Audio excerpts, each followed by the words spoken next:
Yo. Me. Ding, ding, ding, ding, ding. Save the date. Vocal warm-ups. Yeah, I love it. exactly. Guys, welcome to another episode of Save the Date. I'm one of your hosts, Heath. What's good, everybody? I'm Jamie. And before we get started, as usual, little business at Save the Date Now, Instagram, YouTube, TikTok. And today's episode is all about your calling. The title is Do What You're Called to Do, Not What's Right. Do what you're called to do, not what's right. Little context on the what's Thank right. you. Here we go. Thank you. Here we go. I was about to say context setting time. Oftentimes, when we hear people become victims of a bad marriage or relationship, they'll exclaim, I did everything right. There was a recent Twitter post of a gentleman who was apparently a Wall Street banker, made all the money, got married young, had 3 kids, ended up divorced because his wife cheated on him. Because of the divorce here in New York City, he now has to pay child support and alimony through the nose. He's now continuing to work 70 hours a week, but because of child support plus taxes is barely making enough to start a second life. What do I mean by second life? Support yourself, and if you want to get married again, have a second family. Yeah, probably not going to happen. And he exclaimed anonymously in this Twitter post, I did everything right. And this story was impactful for me because I've often heard this, as I mentioned in the opening. When the relationship ended, when the divorce papers were signed, when the movers came to move the furniture, take your half out, people will say, I don't know what happened. I did everything right. And the reason I'm calling this Do What You're Called to Do, Not What's Right, is because I want you to think about and to engage with yourself, because you should be doing what you're called to do, not what's right. Oftentimes, what's right is based on what script you were given by either larger society on the macro level, or in your micro level, your family. You're expected to get married young. You're expected to have 2.5 children. You're expected to get the house. You're expected to get the job. You're expected to go to this school. You're expected to bear fruit financially at a high level. You're expected to have a large S. You're expected to join this country club. You're expected to network with these friends, these dignitaries, these politicians. You're expected.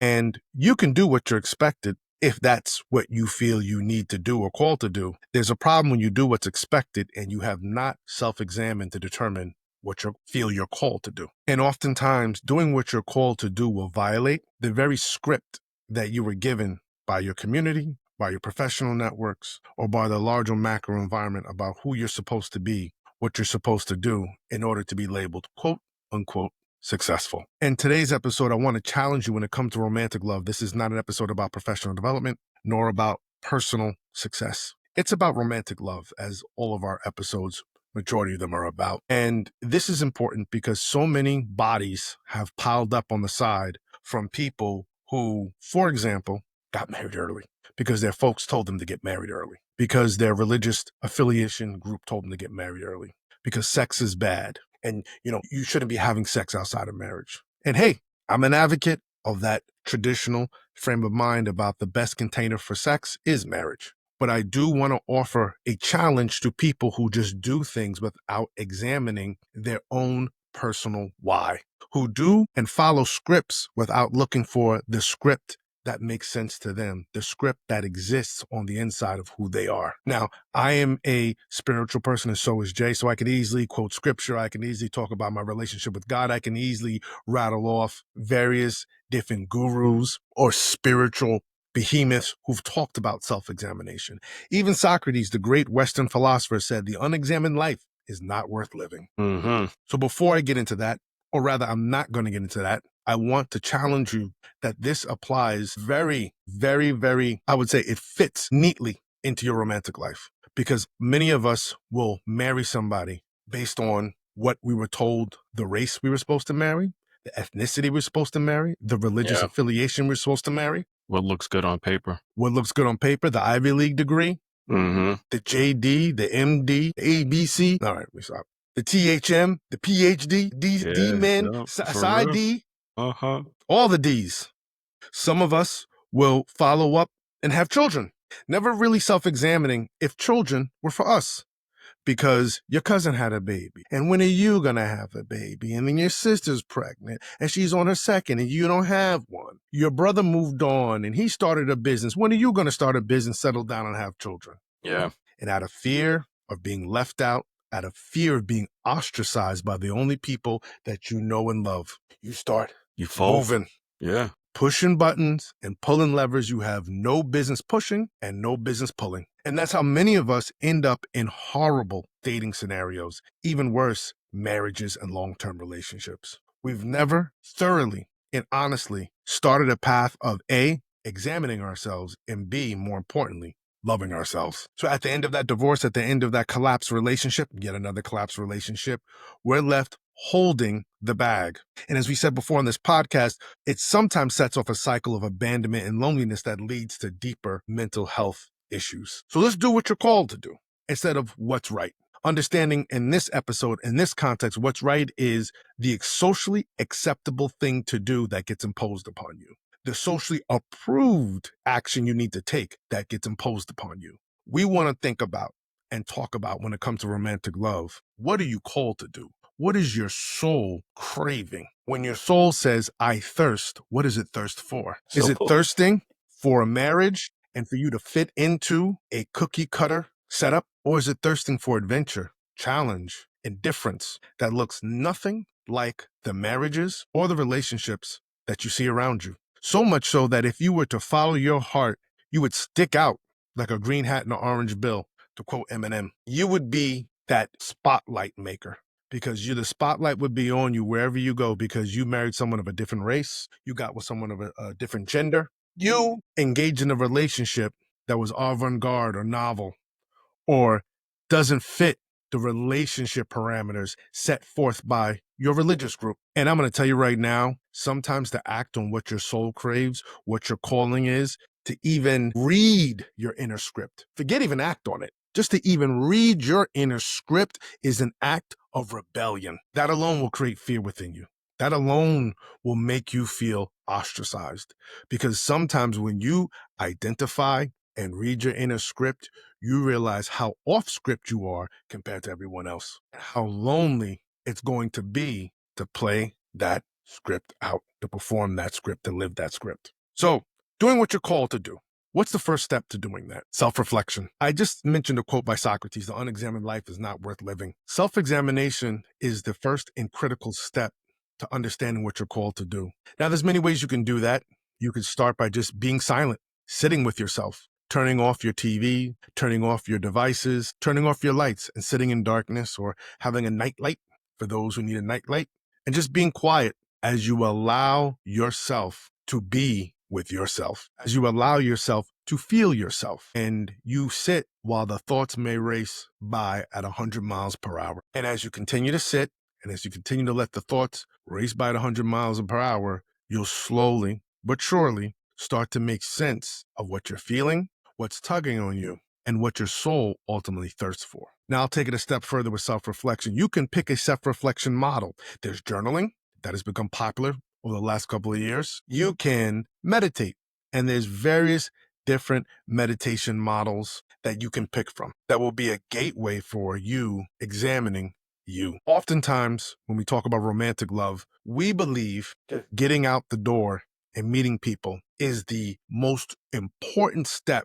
to finding true love, to identifying our person. And while getting out the door and meeting people is critical, and it is, getting out of the door and meeting people when you've reflected upon yourself, within yourself, and you've identified your needs and can, number one, talk about them within yourself, and number two, communicate them to others, then getting out of the door is going to be a much more fruitful endeavor.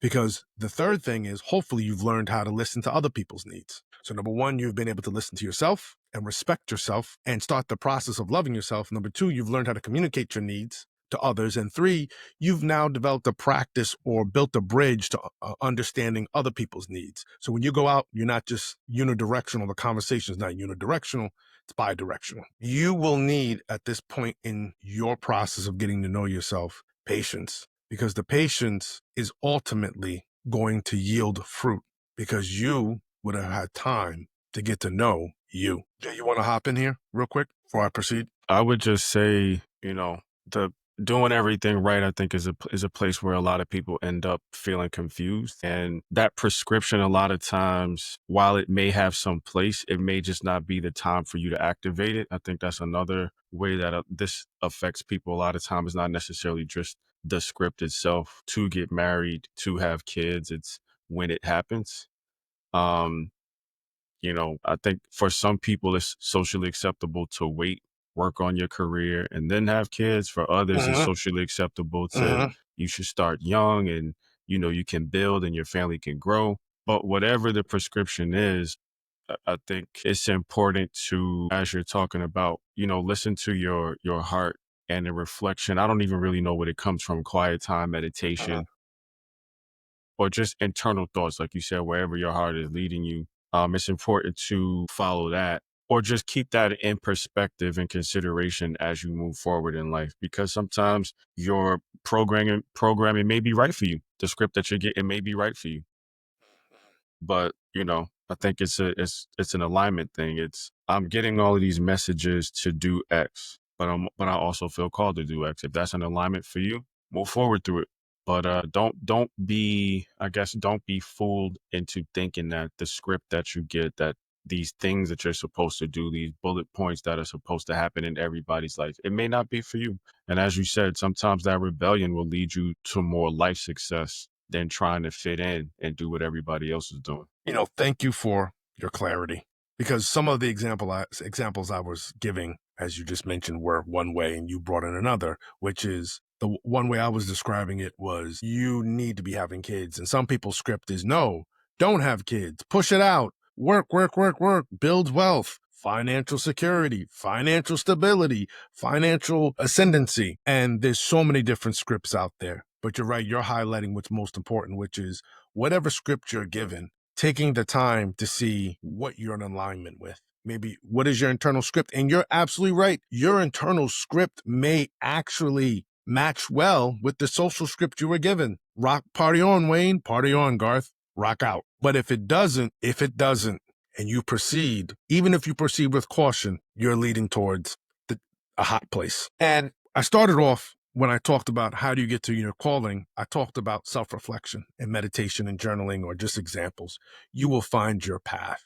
And there's more than enough ways to get to paradigms or models of self-reflection. Use Chat GPT, Google, experiment, find what works for you. I want to put a part two of that. After you start to engage with finding your internal script, your inner script, you are going to encounter fear. Fear of the unknown, fear of violating your trusted authority figures and their views and perceptions of you, fear of violating what you've already built. Think about the people who've gone to school and gotten JDs, and I've seen this happen, women who give birth, and then after they give birth, like, nah, I'm gonna be a stay-at-home mom. And people are like, what are you, crazy? You got a JD from Harvard and you want to stay home? My God, no, this is my calling. This is who I am. There are those who give birth and realize, I respect this process and I love my children, but I need to be out of the house working and putting my hands to something. Oh, you're a bad mom. And that's just an example with women. We could do the same thing with men. Same kind of process. You're high powered, you're high flying, jet riding, limousine riding, dealing and dealing, kiss stealing. And you say, I don't want to do that anymore. I'm just going to stay home and raise my children. Some guys raise their children for a little bit and say, nah, I need to be out the home. Whatever your script is, you're going to encounter fear because your script may indeed violate the expectations or perceptions that others have of you, whether it's, again, religious authority figures, parental or family authority figures, macro kind of government, social authority figures. You are going to have to address that fear and recognize two things. One, it's just fear. It's just fear. Just because you fear something doesn't mean it's going to happen. Some of our fears are so irrational, but because we're caught up in that emotion of fear, we can't even get to that point to realize, oh, that's irrational. Two, once you realize, right, you confront the fear and deal that it may be rational or irrational. Two, proceed and do it afraid. There was a famous author within the Christian circles, Joyce Myers. She had a famous phrase, and she didn't coin it, but she became known for it in her work, Battlefield of the Mind. Do it afraid. Some things in life worth doing, you must do afraid. And on the journey of doing it, you will find opportunities to conquer and tame your fear. You don't want to destroy it sometimes. Sometimes you may have to, but ultimately you'll find opportunities to conquer it and tame it so that you Some can fear is bring it up. appropriate. Yes, you can bring it under submission so that it's not just unruly and always interrupting the conversation and taking over every thought you have about this journey of sticking to your own script, doing what you're called to do. There are people who've engaged in relationships that their family was against. They had to do it with the fear. People who were told you're being written out of the will, you're being written out of the family, you violated. They had to do it afraid. People who lost mad jobs during the pandemic had Mhm. to figure it out and pivot. You know what I mean? Yes. Like, I'm sure a lot of them had to do that afraid. Yeah. There's Even nothing. people who have had like runway and they're putting their hand to something new, a new job, a new relationship. Like a lot of the new and the unknown is going to bring rational fear.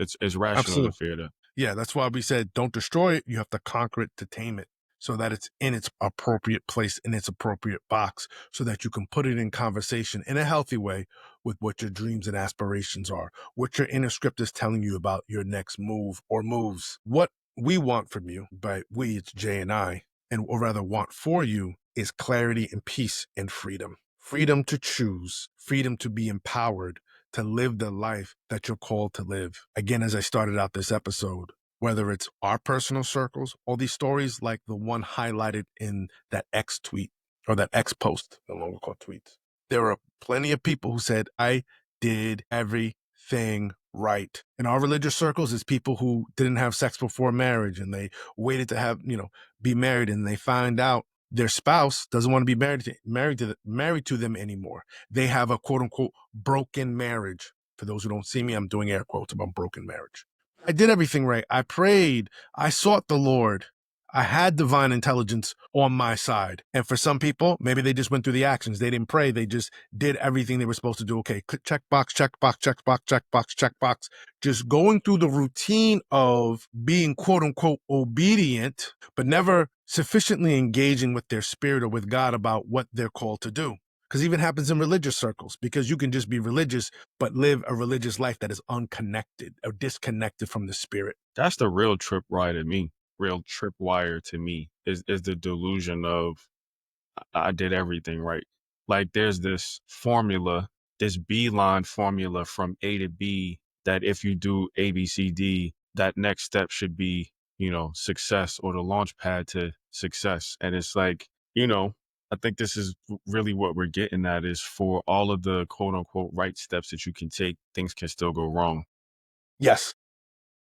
And you could still be left in a situation where you got to pick up pieces and pivot. And like we said, you got to recalibrate and put things back together. So it is, I mean, I really kind of wanted to add this to the conversation is there's no guarantee either way. I Mm, think what we're talking about, that clarity and peace you're talking to me, that's really what it's about. It's not necessarily about the outcome of something good or what you want to happen. To me, I feel like it's better to have that clarity and peace as you move toward things because when something happens, you're not dissuaded or discouraged from the goal. You can stay genuine and authentic and focused on what it is because you're not swayed by the circumstances. You're like, okay, I didn't anticipate this, but I know how to get back on track because I know where I'm going. yeah. I have the I peace know and my clarity story. about Yeah. because I've sought like I've gone internally and I've done the introspection and I've taken inventory internally and seen the skills that I have to bring to this situation and to execute. And like you said, if you have that clarity and peace, at least to me, I feel like it's easier to move through things and to deal with some of the challenges as Yeah. It's because you know your inner script, you can pivot from a place of knowledge, understanding, and resonance, as opposed to now seeking the next approval, now Mhm. seeking the next applause for you to make a decision about your own life, now seeking, oh, I'm so proud of you for the next decision you need to make about your life. And don't get me wrong, compliments are great and encouragement and recognition are excellent. But when they are driving your life decisions about your love life or about your romantic life, you are setting yourself up for abject failure. Mhm. Failure's good, but you want to fail forward. This is not failing forward. This is failing into a pit Yeah. of You setting despair. yourself up for disappointment. Yes, And that's absolutely. what I was talking about. When you're resolved internally, like you said, when you when how you're moving is a reflection of what you've determined and resolved on the inside, something can happen and trip you up, but you'll get back up with the same resolve, knowing that, okay, I tripped up here, but I need to get back on track and get Yes, focused and get yes, back to this. yes, When yeah, you're, as the scriptures say, blown and tossed by every wind, when you're not sure of where you're yeah, going, things trip you up and you're like, I lost sight of my destination, where I was supposed to go. And now you're just out here blowing in the wind. You're in the wind. absolutely. Are they doing So it yeah, over here? on Harlem, I'm doing it like this. Oh, they doing like that in the Bronx? I'm wearing Jordans in the Bronx. Remember that joke you said? Oh, Yeah. Brooklyn? Are we doing it here? We doing Carnival? You're never grounded in what your truth is and what you need to be doing for your romantic life. Okay, Right. yo, they're on swipes and I'm on swipes. Meanwhile, you don't thrive online. You thrive in In person. person. Right. And you're trying to be over here doing this. As Yeah, we always like to analogize, you trying to be a palm tree, you know what I mean, on a New York City street yeah, when you're supposed to exactly. be in Beverly Hills Yeah, or somewhere more tropical. absolutely. That's a Yeah. perfect yes, that's exactly it. And I see this all the time with people when I talk about dating. Where do you thrive? You know if you thrive when you take time to get to know yourself. And another piece of knowing yourself, so you have self-reflection and fear, is third, rely on community. We've said this time and time again on this podcast. Your friends are gateways to knowledge about you. Mhm. They're not going to have all the answers, but they can definitely lead you down some paths that provide enlightenment, encouragement, and hopefully, if you're in the right friend circles, love. Because they will be able to point you to, when we're out and we're at the bar, I noticed you're socializing, you're meeting some people, but you're not having a good time. But there was this one time when we were at this jazz club, and dude, I just felt like you were in your element. Have you ever thought about dialing it back to environments that are maybe just a little bit more chill and laid back, the library, these coffee shops, meeting people there, rizzing there? Have you ever thought about that? Yeah. The overstimulation gets you out of control. Yeah. You I do mean, better in smaller, intimate venues and things like that. yeah, Yeah, no, that's yeah. And yeah, like you said, your friends should be able to point stuff out like that to you. exactly. As we start to I wrap, mean, they should be helping you vet through some of your mate selection too. absolutely.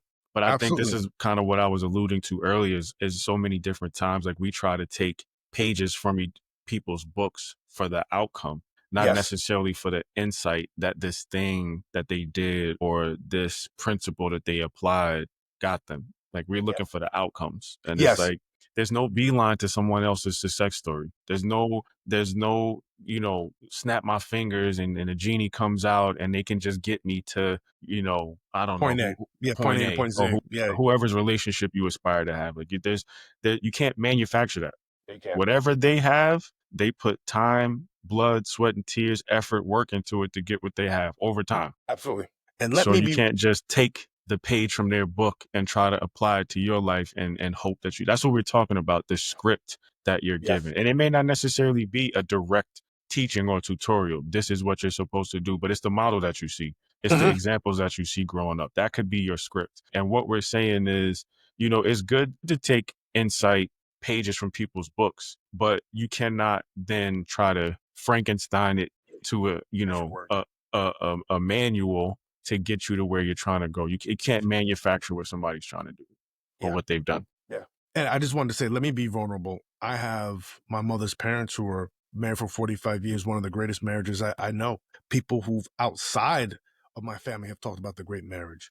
But what's happened is we begin to mythologize their marriage because we're not aware of how they were or what intimate details and disagreements and arguments they had. Yeah, year They 13. present, yeah, year 13, year 15. I saw them year 44, Huh? 40 to Right, 45. right, That's when I right. was on planet Earth. And then you pick up the stories because they left such an indelible mark of love, which is incredible. And I wish that for anybody who wants that.